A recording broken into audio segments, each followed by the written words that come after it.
Good evening once again, and welcome to this webinar on strategies to start digital marketing freelancing business. So today I will be discussing with all of you some of the strategies which can be utilized if you want to become an entrepreneur, if you want to become an independent employer. So these strategies might be very helpful for all of you. So what are the strategies to start digital marketing freelancing business? So in this webinar we will be talking about these 5 pointers. One small introduction about freelancing, which I believe all of you must be knowing by now. What are the challenges of being a freelancer, and how we can mitigate those challenges, how we can address those challenges so that the journey becomes smooth for our entrepreneurship journey. Which all major platforms are there for freelancing business, and what are their pros and cons? So that I'll be just sharing on a brief side because we have a limited time today. And lastly, we will be summarizing this webinar. So moving on to the introduction part, when we say freelancer, we keep on listening to this word again and again across multiple platforms. So freelancer is nothing. It is, you can say it is synonym of being self-employed, right? So you can become a self-employed person wherein you don't have, you don't report to anyone. You are your own boss and you manages everything. You manage the show yourself. We call it as entrepreneur as well, right? Now, as an entrepreneur, if you are, joining, if you are starting something, so that we call it as startup as well, right? Now, startup could be coming out with a unique idea, which addresses a unique problem which nobody is addressing right now, or maybe you are coming out with a solution wherein with some kind of customizations, with some kind of niche element which other people are not offering, right? And with your quality and with your other strategies, you are able to create a space in that competitive space. And the best part of being a freelancer, because I myself enjoy being a freelancer, I have tasted both the waters. I was into corporate life for quite a long time. I have seen all those corporate politics and all of that, and then I'm living this period now as a freelancer. So as a freelancer, you don't have any commitment towards any employer, right? So you pick up different projects from different companies, you deliver those projects as per your skills, as per your expertise, you get paid, you get your income, and that's it, right? You are not bounded, you are not bound to anyone. You can go anywhere, you can work with any client. However, when you are signing up with a client, there are some MOUs, memorandum of understandings, sometimes we call it as contracts or something. So there are some conditions mentioned in the contracts that if you are working with us, then for this period of time you are not allowed to work with any of our close competition or something like that. So it is very important, being a freelancer, to read the MOU or the contract document very carefully. So if you have some kind of a legal understanding, that is fine, you can just go through that. If you don't have it, then it is better that you take a guidance, you take a consultation from somebody while going through that contract or MOU, so that it is not binding on you in doing your business. So that is very important, right? So that is about the freelancer. Now, what are the challenges of being freelancer? So some of these challenges I myself have faced. I'm not sure about you guys. Might be some of you are already a freelancer, and you will agree with these pointers which we are going to talk about. You might be facing these challenges. I will be sharing with you what I have done, right, to mitigate those challenges. Maybe some of the strategies you have applied differently, and that might have worked in your favor, right? So number one, the first challenge of being a freelancer is client acquisition, right? That is the main hurdle or main barometer, you can say, wherein we struggle a lot. how to get the clients. Let's say I start my digital marketing agency today. I register myself as a digital marketing consultant. How to get my client? So now, in this, very famous anecdote comes in, whether chicken came first or the egg came first, right? So now what happens is, when you are reaching out to potential clients, they will ask you, show us your proof of work, which you have already done, for other companies, which you have already done for other clients. We want to see that, and then we will decide whether we want to go ahead with that or not. But that is the problem, because I don't have any client. I'm starting afresh. I want to have a client, right? So then how to break this kind of confusion, how to break this kind of situation. So the ways of addressing is, number one, you should be creating a value proposition in your business. You should be coming out with your niche offering, right? So digital marketing, when we say, it has various domains in it: search engine optimization, search engine marketing, social media marketing, content development, content marketing, website designing and development, e-commerce, branding, and lot many things, right? Now, you are not, I would say, you're not expected to be master in all. What you can do is, whatever skill you are the best, whatever skill you have acquired, whatever skill you enjoy doing, right? So you can pick up that thing, and you can create a niche in that particular segment. So for this, you need to do some kind of market research as well, that what all other freelancers are doing in that domain, or do you have that many people available in that domain or not. So let me give you an example. If I am coming from a fashion background, in my graduation or undergraduation, I did some fashion related courses, and now I have switched my career into digital marketing. So now I can pick up my niche for digital marketing services for the fashion designers or fashion designing companies. Because now what will happen? I understand digital marketing, I have those skills, I can apply those skills, and I also have the understanding of fashion, right? I can interact with those people in a very confident manner because of that understanding, and I can apply my digital marketing skills to improve their business, to bring the result for them, right? So that is how you can choose the niche for yourself.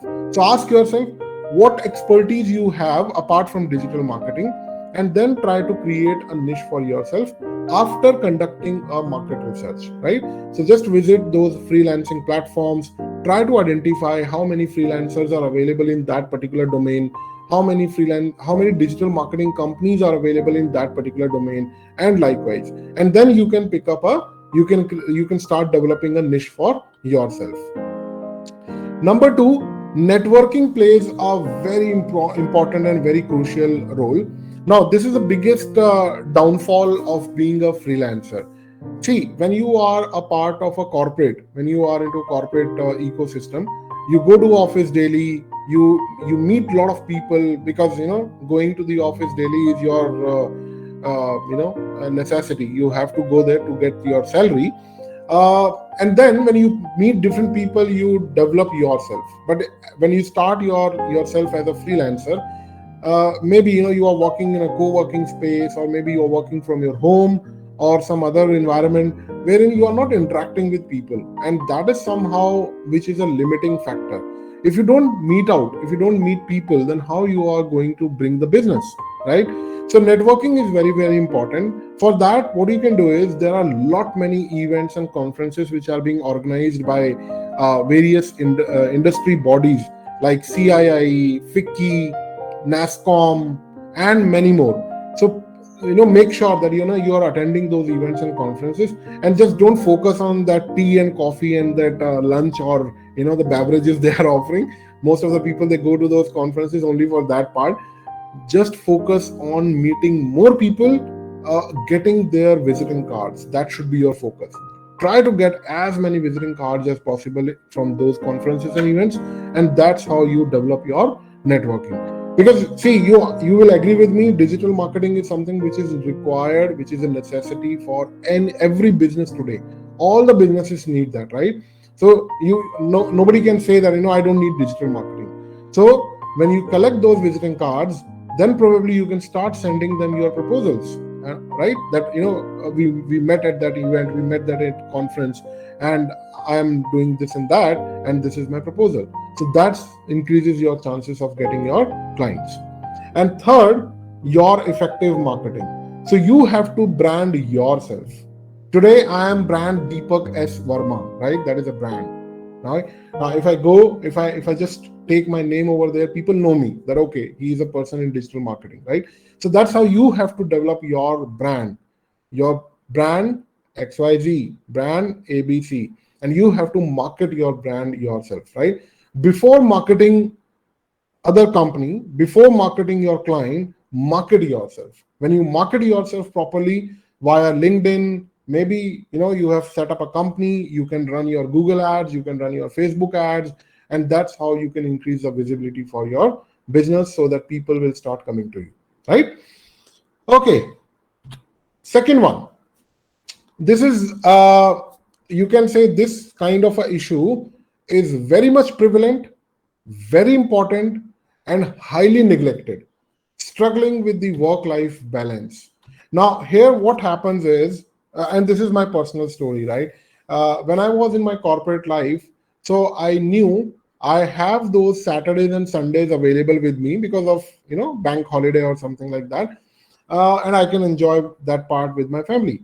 Secondly, the office timings are till 8 p.m. or 9 p.m. And once I'm home, then the entire time is to be spent with my family. But then when I started as a freelancer, the problem is there are no Saturdays for you, there are no Sundays for you, because you don't have any boss, you don't have any reporting mechanism. As I've mentioned in the beginning, you are your own boss. Now, in that case, managing this kind of a balance is very, very crucial and very, very difficult. But you have to do it. As I mentioned, this is the most neglected part of the being a freelancer, and very, very important. One should be doing it. Otherwise, you're not going to be there physically and mentally for a longer run. In order to be present there physically and mentally, you have to manage this part. So what to do? How to address this? Stick to the deadlines, right? So it is very, very important for your professional integrity, and that is how this is one of the components for your branding, right? Brand XYZ, brand ABC, brand Deepak S. Verma, right? Now when people take my name, they know that he's the one who delivers always on time, he never gets late, something like that, right? So stick to the deadlines, whatever are there for the project which you have picked up from your client. Number two, efficient time management. Now, this is very, very subjective. It depends on individual habits.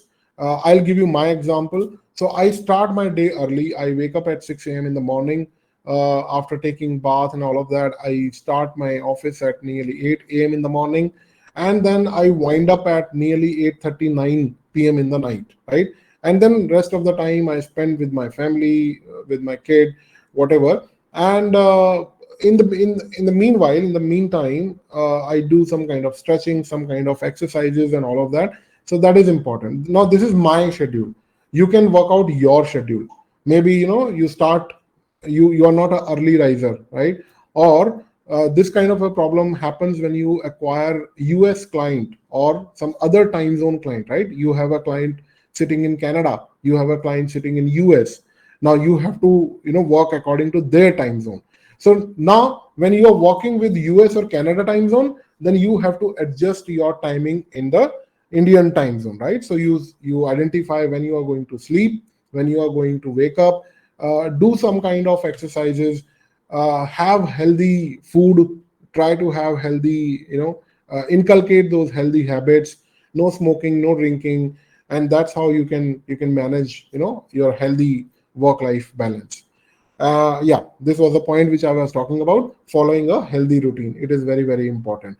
Drink a lot of water, stay hydrated, because another problem with being a freelancer is most of the time you are sitting in an AC room, right? When you are sitting in an AC room, there is a requirement to be stay hydrated, right? So drink a lot of water. This is important. Now, third important challenge which a freelancer faces: financial instability. Now, because now when we are part of an organization, when we are an employee, we know that on such and such date we will be getting our salary credited in our account, right? That is a fixed date. Whether you are ill, whether you are on holiday, whether you are enjoying, whatever, you are going to get that salary, on that fixed date. But being a freelancer, that there is no such fixed date. You are working with different clients. Different clients, they follow different payment cycles. Some of the clients, they follow 20-day cycle. Some of the companies, they follow 45-day cycle. Some of the companies even follow 90-day cycle, right? So once you deliver the project, you can expect your payment by 90th day within those 90 days. So these kind of situation happen. So you will be having inconsistent income streams. Sometimes you will be having good chunk of money when you have delivered a bigger project. Sometimes you will be having a small chunk of money when you are working on a small project. And payment delay. Delayed payment is the inherent part of this freelancing setup, right? Okay, that is fine. That is a problem. So how to address this problem, right? Number one, effective financial planning. This is very, very important, which is choosing financial products which can give you regular income. So I'll give you some examples. Let's say you can whenever you have some surplus funds available, you can invest that amount in some shares which are regular dividend paying shares, right? So that you are going to get regular dividend from these shares. Number two, very crucial. As a freelancer, it is important that you should have your term plan, and you should have your health insurance done for yourself as well as for your family. Because what happens in the corporate culture, that is taken care by the company itself. They have, from the company, you will be having your health insurance, you will be having your term insurance and everything. But whenever you are thinking of starting as a freelancer, this is the first thing which you should be doing. Getting a term plan, getting a health insurance, and then you should be thinking about anything else, right? So there are other financial products available. So maybe you can consult with some financial consultant, and they can help you with some of the products which can give you regular flow of income. So whenever you have, whenever you are getting big chunk of money, instead of overspending, instead of doing extra spending, you can park that money in those kind of products, so that it keeps on giving you a passive income, right? That's a passive income which you are generating, so that you can have some kind of a breather. If in any month, if you don't have any client available, still you know that this kind of money you are going to get in your account. Number two, a buffer of funds keeps things going. So please never empty your bank accounts, right? So always keep a buffer in your bank account after adjusting your expenditure, after adjusting your other expenses, so that this buffer will help you mitigate that emergency kind of a situation if arises within the family. And lastly, don't wait for the big pie. Generally, some of the freelancers, what they do, they neglect the smaller projects. They don't pick up the smaller projects, thinking that they will work only on the bigger projects. It's not necessary, right? So whenever you get a bigger project, that is fine, that is good, you should be doing that. But whenever you are not having those bigger projects, there is no shame in doing smaller projects, right? Even if somebody has come to you for a very small project, maybe just to develop 2 or 3 WordPress pages, that might be giving you 3,000-4,000 rupees, that is fine. Just do it. If you have time, just do it, right? If somebody has come to you for some kind of consultation, you can definitely provide that. So just don't wait for the bigger projects. Keep working on the smaller projects also, right? Staying updated. This is one of the area where majority of the freelancer lags. What they have done is, maybe they have done some digital marketing course from XYZ company or whatever, and after that they don't read, they don't go anywhere, they don't update themselves, they don't know what is happening around them, they don't know what new algorithm Google has brought in, they are not aware what changes Facebook or Instagram are doing on their platform, right? So that is a situation wherein you start losing your clients when you are not updated. Because when you reach out to a client is more knowledgeable than you, in the sense that he or she is meeting five freelancers in a day, and all of them are coming with a different knowledge, and all of them are sharing their knowledge to the client to acquire that client, right? So in that sense, the client is more knowledgeable than you, because you know about your company, client knows about five companies, right? So it is very important that you stay updated, staying abreast with the new technologies, what new gen AI concept has come in, what new AI tools are there in the market which can help you deliver your services.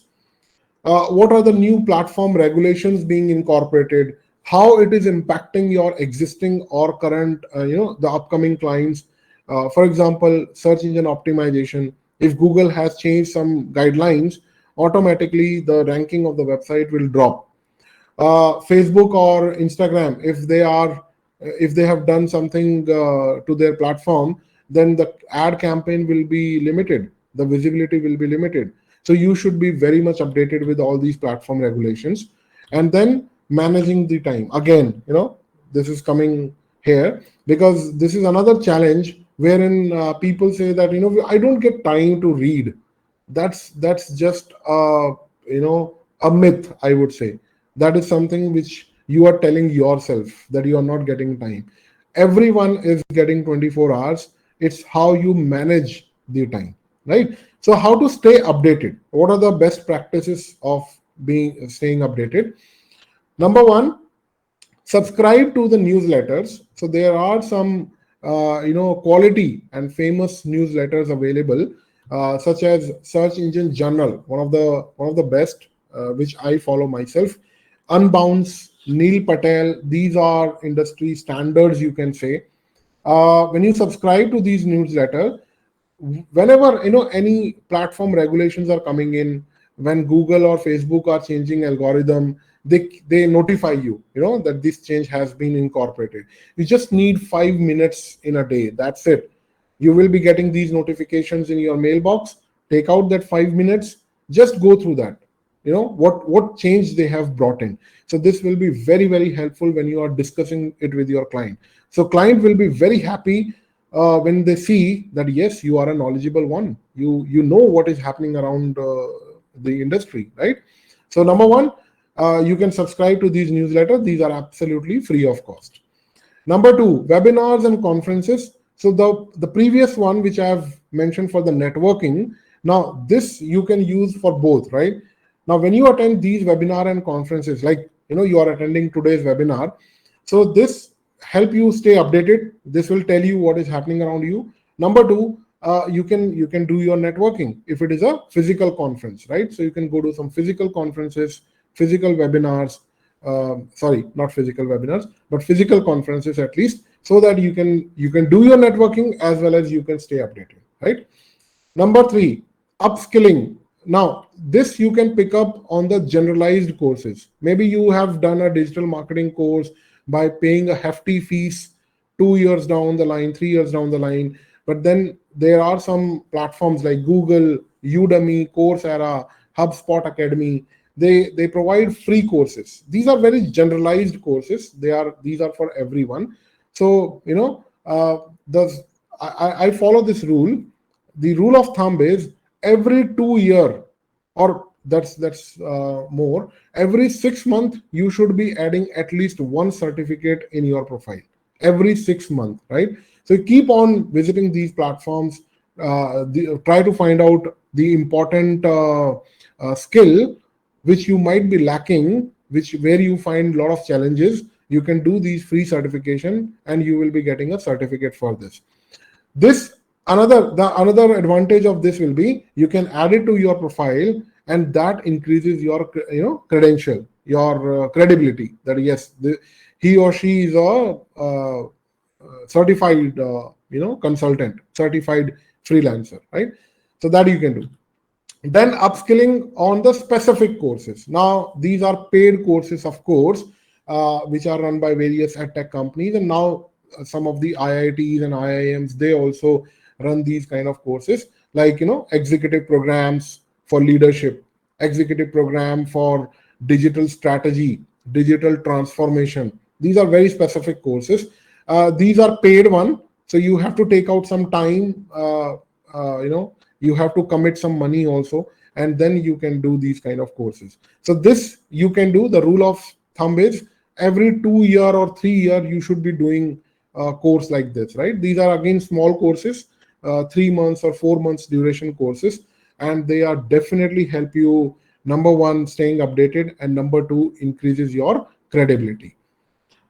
Last, applying all of this, right? From the knowledge point of view, it is fine. You must have read it, all of this information somewhere, but then applying all of this information is very, very important. So keep practicing, keep applying the learnings. So whatever you learn from these newsletters, whatever you learn from these webinars and conferences, start applying. Because if digital marketing is a practical domain, it is not a theoretical subject. You have to apply, then only you will be able to retain the information, right? So keep on doing that, and with that you will be able to retain the information, and you will be able to take it up forward with your clients.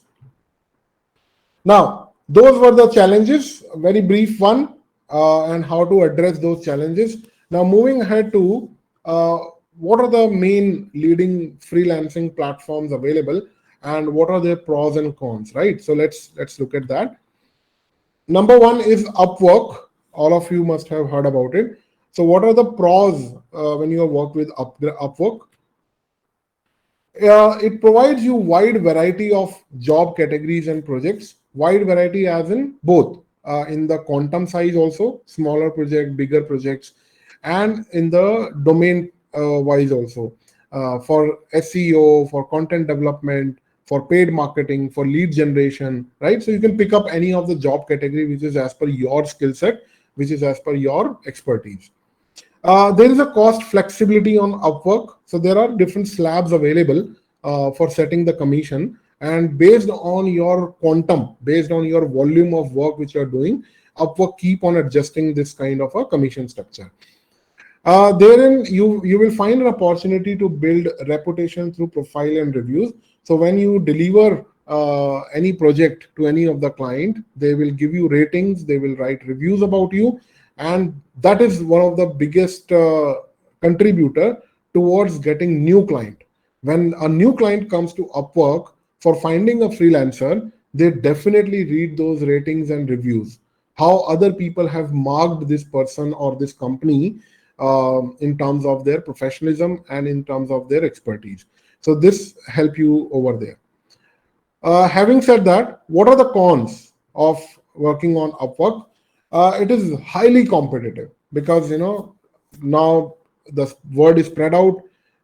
People across the globe, Pakistan, Bangladesh, China, India, USA, UK, everywhere, people are using this platform, and they earn their part-time money or full-time money, whatever. So it is very, very competitive. So standing out from that competition is a little bit difficult when you are starting afresh, but then you have to take your first step from somewhere, right? Then that is how you start walking. Fees, it is expensive to some extent. They charge a hefty commission, and the quality of project you will be finding, it is varied in nature. I'm not saying that you will not find good quality project, but they keep on varying. So you have to be very, very active and very diligent while you are picking up any project. So what are the fees and registration charges for this?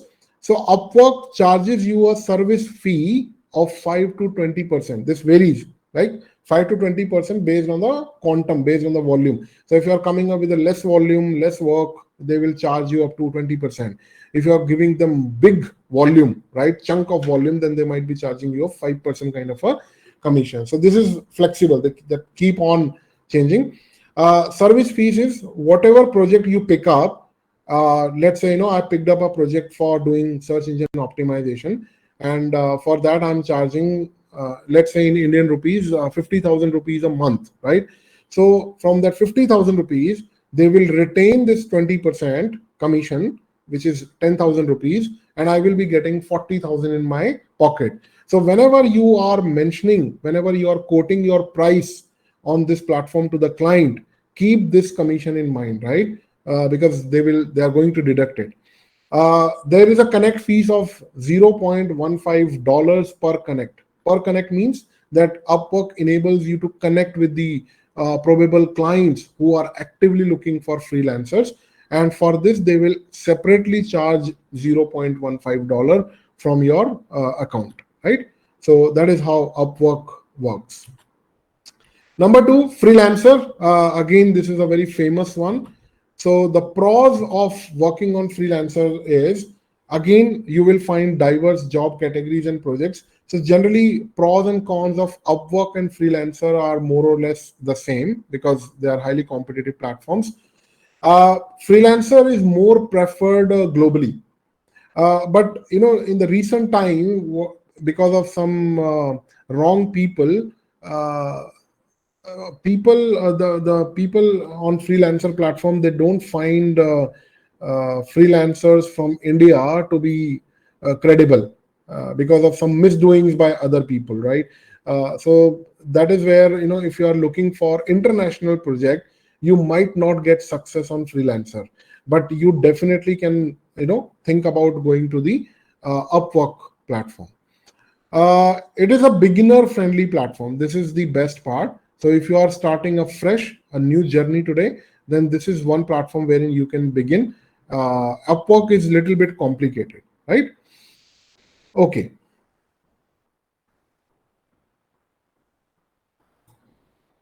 So what are the cons of freelancer? Again, very highly competitive, similar to Upwork. It charges a 10% fees on winning bids. So how it works, when you go to freelancer, you will find the project provided by a company. Let's say I want the lead generation for my company.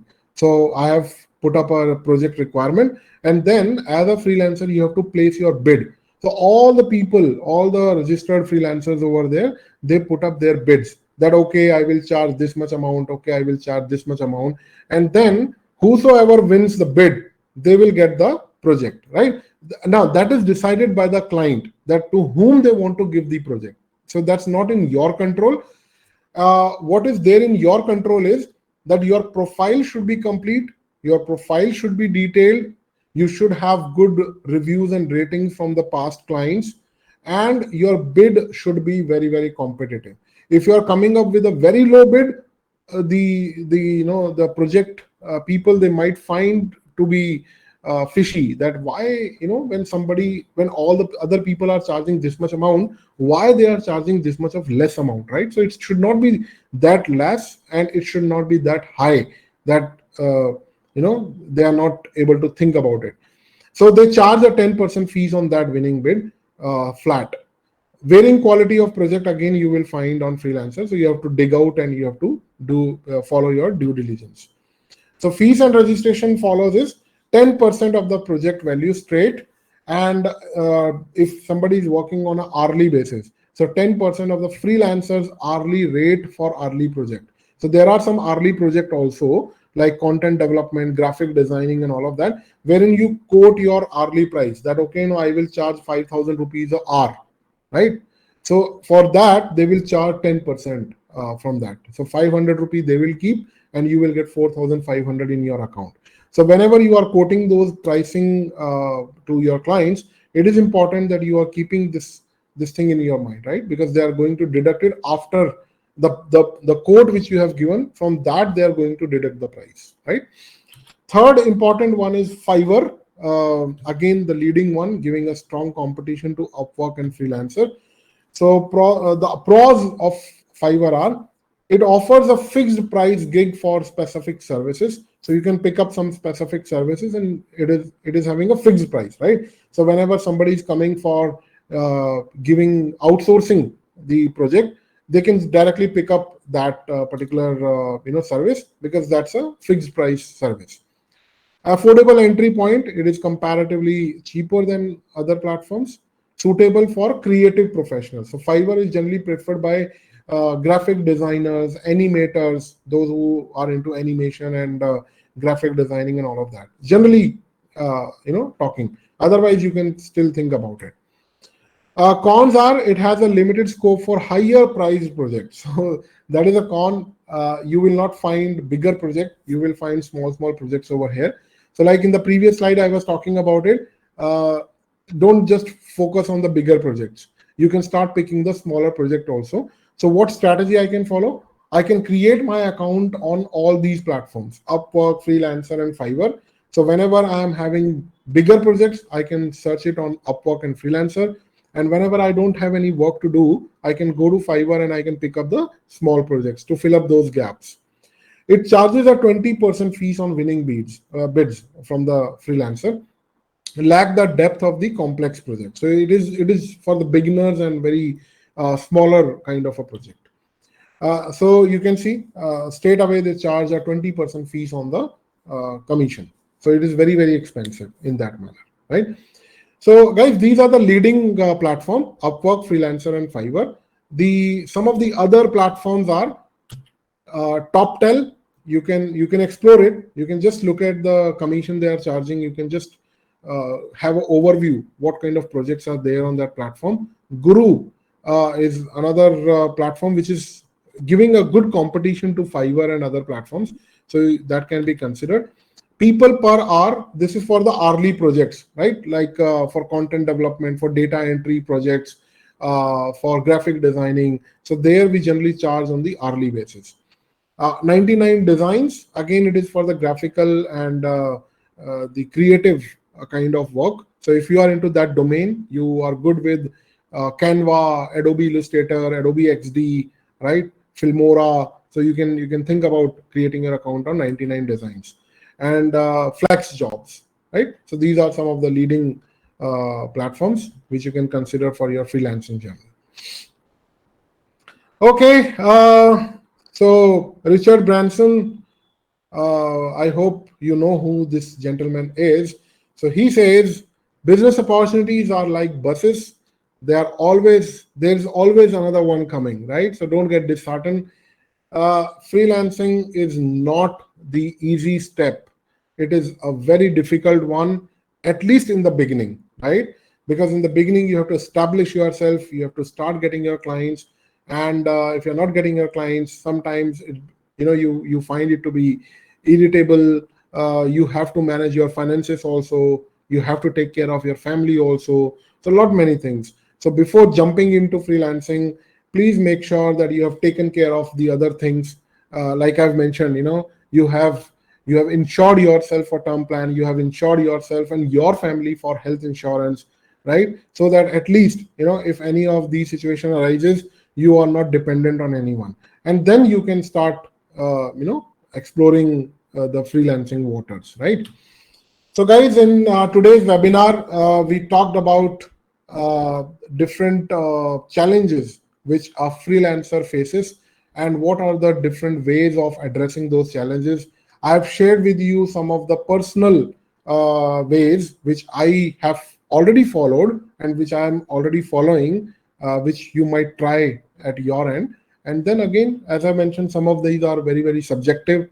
So some of these strategies might not suit you. You can come out with your own strategy, and that's how you can win the game, right? So that's all from my side. Thank you so much for attending this important webinar arranged by ProMentor Academy.